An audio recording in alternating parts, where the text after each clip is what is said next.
Imagine करें कि अगर आपको हमारी दुनिया से 3000 लाइट ईयर दूर किसी और प्लेनेट पर भेजा जाए और वहां जाकर आप एक अत्यंत पावरफुल टेलीस्कोप की मदद से अर्थ पर जूम करें तो मालूम है कि आपको अर्थ पर क्या दिखेगा।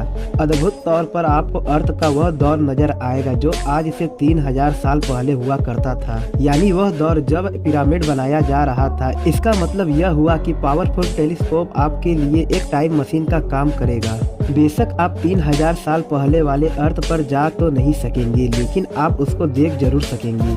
अब आप अपने इमेजिनेशन से निकलकर इस मशीन को देखें, क्योंकि यही है वह टेलीस्कोप जो हमारी दुनिया से करोड़ों लाइट ईयर दूर मौजूद गैलेक्सी, स्टार और प्लैनेट के पास्ट में देखने की काबिलियत रखता है। दोस्तों, जेम्स वेब टेलीस्कोप नासा के साइंटिस्ट लगातार 30 सालों से बना रहे थे, जिसको आज जेम्स वेब स्पेस टेलीस्कोप कहा जाता है।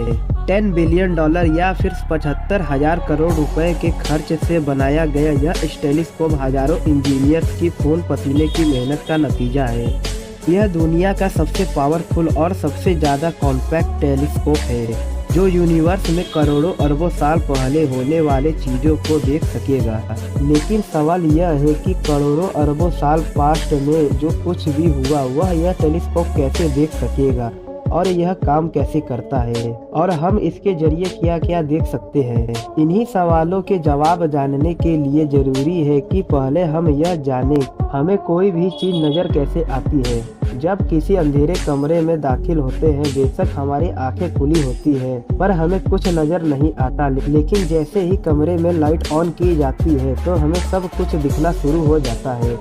इसका मतलब यह हुआ कि कमरे में अंधेरा था, तब वह सभी चीज़ें वही मौजूद थी पर हमें नज़र नहीं आ रही थी। लेकिन लाइट ऑन होने के बाद जब लाइट उन सभी ऑब्जेक्ट से रिफ्लेक्ट होकर हमारे आंखों पर पड़ी तो हमें सब कुछ दिखना शुरू हो गया। यानी हमें किसी भी चीज़ को देखने के लिए लाइट बहुत ज़्यादा इम्पोर्टेंट होती है। लाइट जो कि 3 लाख किलोमीटर पर सेकेंड की रफ्तार से ट्रैवल करती है, उसको एक छोटे से रूम के अंदर फैलने में जरा सी भी देर नहीं लगेगी। लेकिन जब यही लाइट हमारी इतनी बड़ी यूनिवर्स में फैलती है तो जाहिर है इसको भी एक जगह से दूसरी जगह जाने में टाइम लगता है।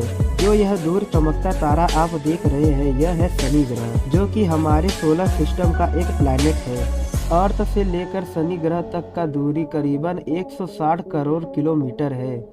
लाइट जो कि 3 लाख किलोमीटर पर सेकेंड की स्पीड से ट्रैवल करती है, इसको शनि ग्रह से अर्थ तक आने में पूरे 5333 सेकेंड लग जाता है, या फिर 1.5 घंटा लग जाता है। मतलब शनि ग्रह जिसे हम देख रहे होते हैं यह असल में शनि ग्रह का 1.5 घंटा पुराना वर्जन होता है। अगर अभी शनि ग्रह टूट कर 2 टुकड़े भी हो जाए तब भी हमें 1.5 घंटे तक ऐसे ही दिखता रहेगा।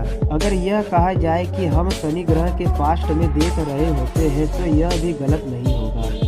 स्पेस साइंटिस्ट स्पेस में दूरी को किलोमीटर में नहीं बल्कि लाइट ईयर या फिर लाइट आवर में नापते हैं। स्पेस में लाइट 1 घंटे तक ट्रैवल करने के बाद जितनी भी दूरी तय करेगी उसी दूरी को 1 लाइट आवर कहा जाता है, और अगर यह लाइट स्पेस में 1 साल तक ट्रैवल करने के बाद जितना भी दूरी तय करेगी उस दूरी को 1 लाइट ईयर कहा जाता है। जैसा कि आपने जाना कि शनि ग्रह से अर्थ तक लाइट को आने में 1.5 घंटा लग जाता है, तो हम कह सकते हैं कि शनि ग्रह अर्थ से 1.5 लाइट आवर्स दूर है।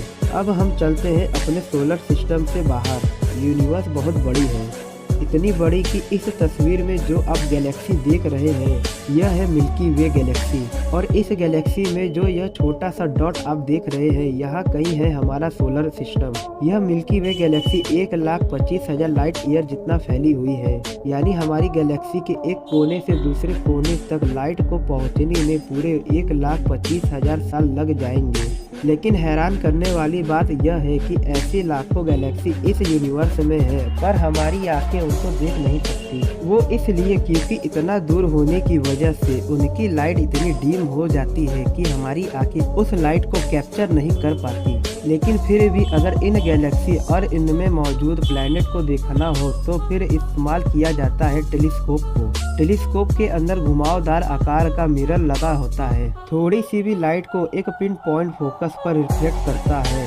जिससे बहुत धीमी लाइट भी मल्टीप्लाई हो जाती है। जो टेलीस्कोप जितनी ज़्यादा लाइट इकट्ठी कर पाएगा वह उतनी ज़्यादा चीज़ों को स्पेस में देख सकेगा। 1990 में लॉन्च होने वाला हबल टेलीस्कोप हमारे सोलर सिस्टम से 10 बिलियन लाइट ईयर दूर मौजूद गैलेक्सी को भी देख सकता है। हबल के इस सिस्टम को डीप फील्ड भी कहा जाता है। यह वह पिक्चर है जो हबल डीप फील्ड से कैप्चर किया गया है और असल में हम इन गैलेक्सी के पास्ट में देख रहे हैं। इतना पास्ट में जब हमारी दुनिया भी नहीं बनी थी। इनमें से जो लाइट निकल रही है वह असल में 10 अरब साल पहले निकली थी, जो आज हमारे तक आ पहुंची है, जबकि पृथ्वी आज से 4.5 अरब साल पहले बना था। अब सवाल यह उठता है कि जब हबल टेलीस्कोप ऑलरेडी गैलेक्सी के पास्ट में देख सकता है तो हमें जेम्स वेब स्पेस टेलीस्कोप की जरूरत क्यों पड़ी। हबल टेलीस्कोप में 2.4 मीटर बड़ा जबकि जेम्स वेब में 6.5 मीटर बड़ा मिरर लगा हुआ है। हबल टेलीस्कोप इंसानी आँखों से 100 गुना ज़्यादा लाइट इकट्ठी करने की काबिलियत रखता है, जबकि जेम्स वेब टेलीस्कोप इंसानी आँखों से 10 लाख गुना ज़्यादा लाइट इकट्ठी कर पाएगा। इंजीनियर्स का कहना है कि जेम्स वेब इतना पावरफुल है कि अगर उसको चांद पर रखा जाए तो वह अर्थ पर किसी छोटी सी कैंडल लाइट को भी देख सकता है। न सिर्फ इतना बल्कि जेम्स वेब टेलीस्कोप इंफ्रालाइट को भी देखने की काबिलियत रखता है। विज्ञान के मुताबिक जो गैलेक्सी और स्टार हमसे दूर जा रही है उनकी लाइट हमारे तक पहुंचते पहुंचते इंफ्रारेड लाइट में कन्वर्ट हो जाती है।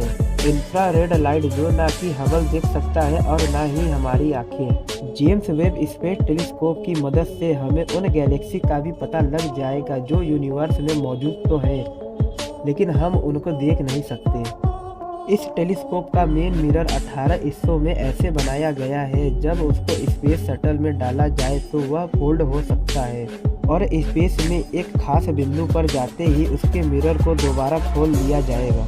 क्योंकि जेम्स वेब टेलीस्कोप को इंफ्रारेड लाइट डिटेक्ट करनी है, इसी वजह से इसका स्पेस में ठंडा होना बहुत ज़्यादा जरूरी है।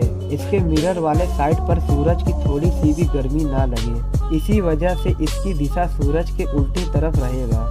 जबकि इसके बैक साइड पर सन शील्ड की 6 लेयर लगाई गई है। यह सन शील्ड खुलने के बाद टेलीस्कोप की साइज जितनी फैल जाती है। यह सब कुछ इतना कॉम्प्लेक्स है कि अगर स्पेस में इसके खुलने के वक्त एक छोटी सी भी गलती हुई तो करोड़ों डॉलर और सालों की मेहनत एक ही पल में बर्बाद हो जाएगा।